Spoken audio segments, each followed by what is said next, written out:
नमस्कार, लाघवी ओम सावंत बुलेटिन मध्ये आपलं स्वागत करते आणि आता आढावा घेणार आहोत दिवसभरातल्या महत्त्वाच्या घडामोडींचा सुपरफास्ट।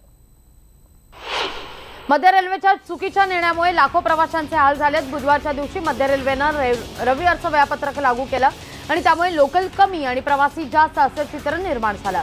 पण आम्ही यावर सतत बातम्या दाखवल्या आणि मध्य रेल्वेचा जाब विचारला। मग रेल्वेला उशिरा का होईना पण शहाणपण सुचलं आणि पुन्हा नेहमीचं वेळापत्रक लागू करण्यात आलं। मध्य रेल्वे रविवारच्या वेळापत्रकानुसार चालवल्यानं आज अनेक स्थानकांवर गर्दी झालेली होती। ट्रेनच्या फेऱ्या कमी झाल्यानं डोंबिवली स्थानकावर प्रचंड गर्दी झाली। रेल्वे स्थानकावर उभं राहण्यास जागा सुद्धा नसल्यानं प्रवाशांनी ब्रिजवर गर्दी केली। मध्य रेल्वे 20 ते 25 मिनिटं विलंबानं सुरू होती। रेल्वेची संख्या कमी आहे आणि प्रवाशांची संख्या अर्थातच जास्त।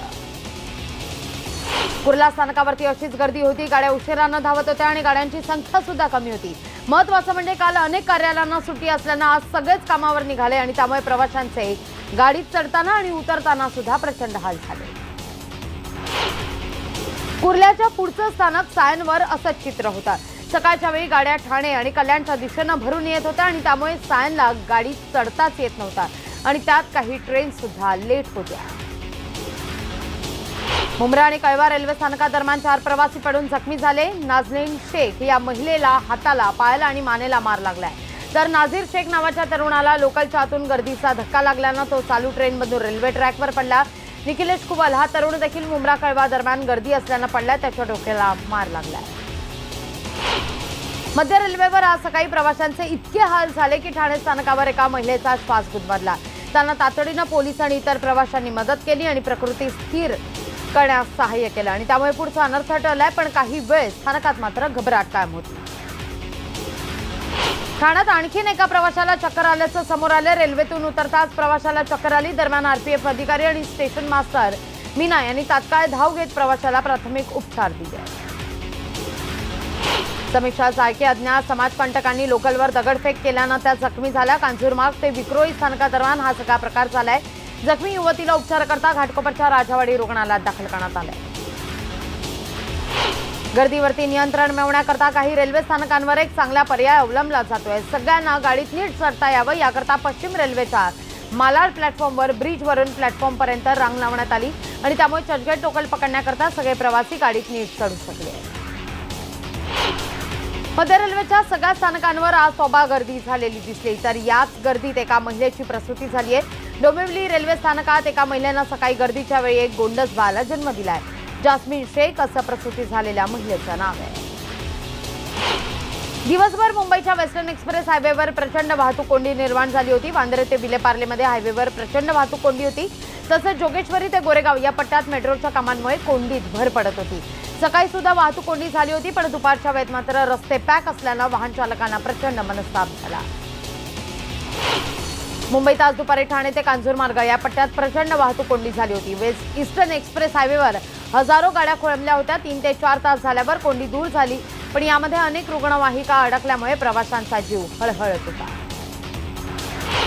मुंबई पोलिसांचा एक छान व्हिडिओ सध्या व्हायरल झालाय। पाणी साचलेलं असताना एका पोलीस हवालदारानं वाहत येणाऱ्या श्वानाला वाचवलंय।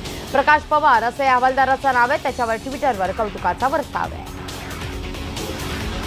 ऐरोलीमधला सेक्टर 10 इथं कोल्हा आढळून आला असून नागरी वस्तीकडे जाताना प्राणीमित्र आणि वनविभाग कर्मचारी त्यांनी त्याला पकडलेला आहे। ऐरोलीला लागून खाडी किनारा असून त्या ठिकाणी असलेल्या तिवरांच्या जंगलात कोल्ह्यांची संख्या ही मोठ्या प्रमाणावर असल्याचं कळतंय। मात्र सध्या जोरदार पडलेल्या पावसामुळे खाडीची पाणी पातळी वाढली आहे। वाढलेलं पाणी तिवरांच्या जंगलात गेल्यानं त्याचा फटका हा जंगली श्वापदांना सुद्धा बसतोय। विदर्भ तसंच मध्य प्रदेशामध्ये तापी आणि पूर्णा नदीच्या क्षेत्रात जोरदार पाऊस झाल्यानं तापी नदीवरच्या हतनूर धरणाचे 12 दरवाजे उघडण्यात आले। धरणाच्या 12 दरवाजांमधून प्रति सेकंद 778 क्युसेक्स अर्थात 27,000 क्युसेक्स इतका पाण्याचा विसर्ग तापी नदीपात्रात सोडण्यात आला आहे। औरंगाबादमध्ये सुद्धा सलगच्या दमदार पावसामुळे नदी नाले वाहण्यास सुरुवात झाली आहे। सिल्लोड तालुक्यातल्या आमसरी या परिसरामध्ये महादेव मंदिर परिसरात धबधबा कोसळतोय। फेसाळलेला हा जलप्रपात म्हणजे डोळ्यांसाठी जणू काही पर्वणीच आहे। मात्र या धबधब्यावर कोणत्याही प्रकारचं वेडधाडस करू नये असं आवाहन सातत्यानं प्रशासनाकडून केलं जात आहे। जालना शहरातल्या औरंगाबाद महामार्गावरील रामतीर्थ स्मशानभूमी शेजारील बंधारा एकाच पावसात ओव्हरफ्लो झाला। काल जालन्यात दमदार पाऊस झाला। सुमारे 4 तास झालेल्या या दमदार पावसामुळे बंधारात चांगलाच पाणी साठा झाला। दरम्यान आता बंधारा तुडुंब भरल्याने नागरिकांच्या पाण्याचा प्रश्न काहीसा मार्गी लागला आहे। पुण्यात खड्ड्यांविरोधात मनसेनं पुन्हा एकदा अनोखं आंदोलन केलं। मुख्यमंत्र्यांच्या हस्ते कात्रज कोंढवा रस्त्याचं भूमिपूजन झालं, मात्र अजूनही रस्त्याच्या कामाला गती मिळालेली नाहीये। तसंच रस्त्यावर ग्रेड सेपरेटसाठी खणलेल्या खड्ड्यात पावसाचं पाणी साचलंय। यामुळे या पाण्यात मासे पकडत आणि बोटिंग करत मनसैनिकांनी अनोखा आंदोलन केलं। वर्धा तालुक्यात वायगाव ते बोरगाव रस्त्यावर जीवघेणा खड्डा पडलाय। विशेष म्हणजे मागील वर्षभरापासून पूल आणि रस्ता खचतोय। या पावसाच्या पहिल्याच पाण्यानं रस्ता वाहून गेलाय। लगतच्या भागात मुरुम वाहून गेल्यानं रस्त्याचा एक काठ पूर्णतः खचला। वर्षभरापूर्वी सिमेंट काँक्रीटची भिंत उभारली, मात्र त्यानंतर सुद्धा परिस्थिती जैसे थे। कल्याण मलंगड रस्त्यावर बंधाऱ्याच्या भिंतीला तडे गेलेत। ही भिंत पडली तर इथं मोठा अपघात होण्याची भीती व्यक्त होते। खरड गावाजवळ असलेल्या बंधाऱ्याच्या बाजूने मलंगडाकडे जाणारा मुख्य रस्ता आहे आणि त्याखालील बंधाऱ्याची संरक्षक भिंत आहे आणि या भिंतीला बंधाऱ्याच्या बाजूने मोठमोठे तडे सुद्धा गेलेत। यामुळे रस्ता सुद्धा खचलाय, मात्र अद्याप याकडे सार्वजनिक बांधकाम विभागाने लक्ष दिलं नाहीये। त्यामुळे ही भिंत कोसळली तर रस्ता कधी खचण्याची आणि त्यामुळे अपघात होण्याची चिन्ह आहे। भिवंडी शहराला रोज 2 MLD पाणी पुरवठा करणाऱ्या वढाळा या देवी तलावाची मानसरोवर रोडवरच्या संरक्षक भिंत कोसळून रस्ता सुद्धा खचला। सुदैवानं यात कुठलीही जीवितहानी मात्र झालेली नाही। कैद्यांची काल मारामारी झालेली होती। यात हिंदू राष्ट्र सेनेचा हंबीर जाधव झालाय गंभीर जखमी। हंबीर हा मोहसिन शेख खुनातला आरोपी आहे। हिंदू मुस्लिम वादातून एका मुस्लिम कैद्यानं त्याच्यावर जीवघेणा हल्ला केला। दगड आणि खिळ्यांनी हा हल्ला करण्यात आला। त्याच्यावर सध्या ससून रुग्णालयात उपचार सुरू आहे। मालाडच्या आंबेडकर नगरमध्ये भिंत कोसळल्याच्या 48 तासानंतर बेपत्ता असलेल्या नागरिकांची अग्निशमन दल आणि एनडीआरएफच्या साह्याने शोधमोहीम सुरू आहे। कुणाच्या घरचा कर्ता पुरुष हरवल्यानं डोक्यावरचं असलेलं छत हरवलेलं आहे। कुणाची बहीण, कुणाचा भाऊ, कुणाची मुलगी या घटनेचे मात्र बळी ठरलेले आहेत। बचावलेल्या काही नागरिकांनी आज आपल्या घरच्या ठिकाणी जाऊन उरलं सुरलेला आपला संसार, आपलं सामान शोधण्याचा प्रयत्न केलाय। तडीपार असताना सुद्धा नागपुरात वावरणाऱ्या गुंडांच्या शोधाकरता पोलिसांनी विशेष मोहीम हाती घेतली। अनोखी शक्कल आहे। नागरिकांच्या मदतीने अशा तडीपारांना हुडकून काढण्याकरता कठोर कारवाई करण्याकरता आता तडीपार गुंडांचे होर्डिंग शहरातल्या मुख्य चौकांमध्ये लावण्यात आले आहेत। मनकारपूर मधून या मोहिमेला सुरुवात झाली असून आगामी काही दिवसांमध्ये शहरातील महत्त्वाच्या मुख्य चौकांमध्ये तडीपार गुंडांचे होर्डिंग आता दिसतील।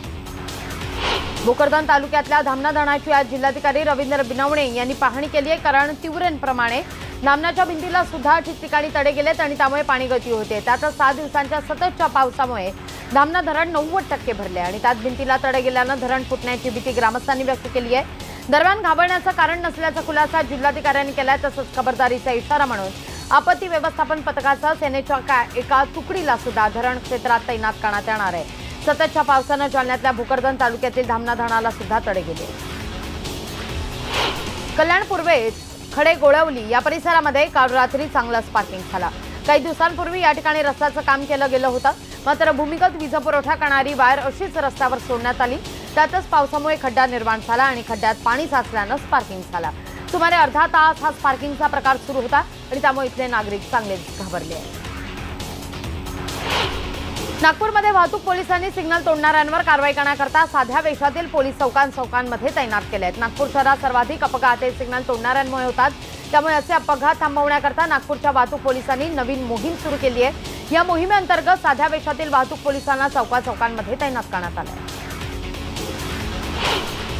राज्यातल्या जीर्ण इमारतींचा प्रश्न ऐरणीवर आला असताना नागपूरमधल्या रेल्वे कर्मचाऱ्यांचे क्वार्टर्स जीर्ण झालेले आहेत। कुठल्याही क्षणी पडण्याच्या स्थितीत आहेत। काल रात्री पावसामुळे या वसाहतीमधील एका क्वार्टर्सचा पोर्च हा कोसळला गेला आणि रात्रीची वेळ असल्यानं सुदैवानं कुठलीही दुर्घटना मात्र झाली नाही। मात्र आशिया खंडातील सगळ्यात मोठी रेल्वे वसाहत आता मात्र जीर्ण होते।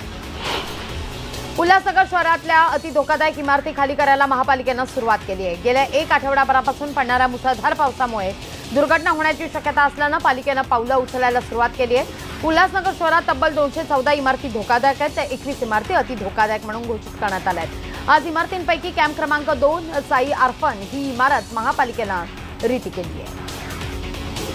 अमरनाथ शहरातून जाणाऱ्या कल्याण बदलापूर महामार्गावरील पथदिवे गेल्या वर्षभरापासून बंद अवस्थेत आहेत। निदान पावसात तरी चालू करावेत अशी नागरिकांची मागणी आणि या पथदिव्याची देखभाल दुरुस्ती अमरनाथ पालिकेकडे। भिवंडी शहरातल्या एसटी बस स्थानकासमोर नागरिकांची वर्दळ असलेल्या चव्हाण कॉलनी इथल्या बौद्ध स्मशानभूमीची भिंत ही कोसळली होती आणि याची बातमी न्यूज 18 लोकमतनं दाखवली असता महापालिकेला जाग आली आहे। धोकादायक असलेली सर्वच भिंत आज जमीनदोस्त करण्यात आल्यानं स्थानिक नागरिकांना मोठा दिलासा मिळालाय। पुढील मोठ्या दुर्घटना यामुळे अर्थातच टळल्या। मुंबई गोवा महामार्गावरची पहिल्याच पावसात पुरती सांड झाली आहे। पळसपे ते इंदापूर हा पहिला टप्पा महामार्ग खड्ड्यांनी भरलेला आहे। जुना आणि नवीन रस्त्याला जोडणाऱ्या डायव्हर्शनवर देखील मोठ्या प्रमाणावर खड्डे दिसत आहेत। पेण वडखळ नागोडणे कोलाड या पूर्ण रस्ता सुद्धा अति धोकादायक बनत चाललाय। पुण्यापाठोपाठ नाशिकमध्ये सुद्धा मॉलमधलं पार्किंग मोफत करावं यासाठी शिवसेना आक्रमक झाली। शिवसैनिकांनी आज सिटी सेंटर मॉल परिसरात आंदोलन केलं आणि पार्किंगच्या नावाखाली सुरू असलेली वसुली थांबवली।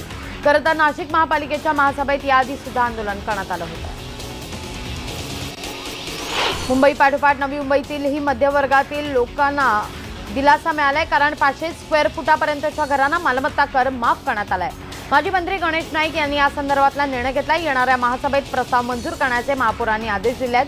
शहरातील 1,84,000 घरमालकांना याचा दिलासा मिळेल। यानंतर बातमी पुण्यातल्या रँचोंची यांनी पूर्णपणे देशी बनावटीची बॅटमॅन कार बनवली आहे।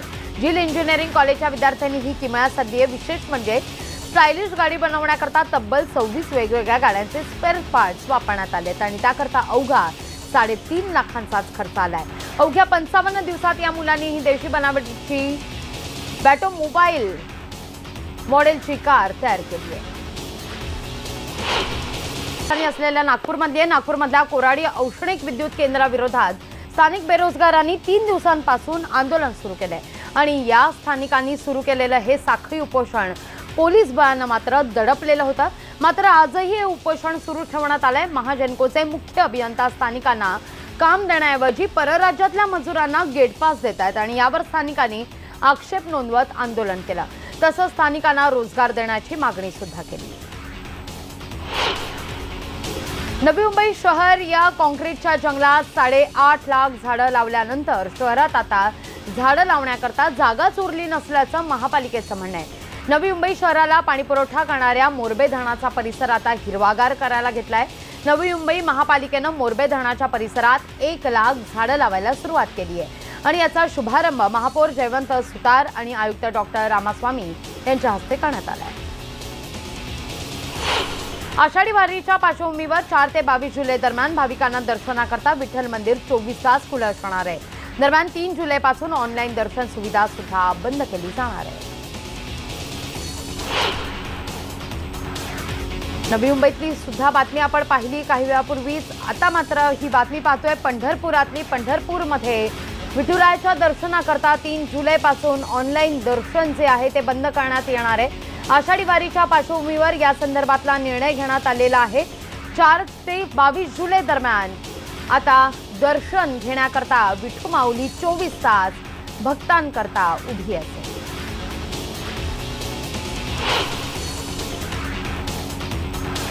ज्येष्ठ उद्योजक BK बिर्ला यांचं आज मुंबईत निधन झालं। ते 98 वर्षांचे होते। बिर्ला समूहाचे विद्यमान अध्यक्ष कुमार मंगलम बिर्ला BK बिर्ला यांचे नातू। कापूस, विस्कोस, पॉलिएस्टर, कागद आणि सिमेंट हे त्यांचे आवडतं क्षेत्र आहे। या संघाचा मधल्या फळीतला फलंदाज अंबाती रायडूनं आंतरराष्ट्रीय क्रिकेटमधून निवृत्ती जाहीर केली आहे। रायडूनं BCCIला मेल पाठवून आपला निर्णय जाहीर केलाय। विश्वचषकांमध्ये रायडू राखीव खेळाडूंमध्ये होता, मात्र विजय शंकर आणि शिखर धवन दुखापतीमुळे विश्वचषकातून बाहेर पडल्यानंतर सुद्धा निवड न झाल्यामुळे रायडूनं निवृत्तीची घोषणा केल्याची चर्चा क्रीडा वर्तुळात आहे। कतरिना कैफ तिच्या फिटनेसबद्दल नेहमीच जागरूक असते आणि त्यामुळे ती आता एका मोठ्या स्पोर्ट्सवेअर ब्रँडची अँबॅसेडर झालेली आहे। याआधी कंगना रनावत ब्रँड अँबॅसेडर होती। कंगनाला मागे टाकत कतरिनानं तिची जागा घेतली आहे। कतरिनानं याचे काही फोटोजही शेअर केले आहेत। वाहिनीवरील लोकप्रिय मालिका तुला पाहते रे लवकरच रसिकांचा निरोप घेणार आहे।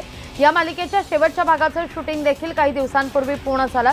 आणि नुकतीच फेअरवेल पार्टी देखील पार पडली आहे। यावेळी या मालिकेतील सगळेच कलाकार आणि तंत्रज्ञ मंडळी उपस्थित होते। इतकंच नाही तर यावेळी सुबोध भावेने या मालिकेतील पात्रांचे व्यंगचित्र असलेली फ्रेम कलाकारांना भेट म्हणून दिली आहे।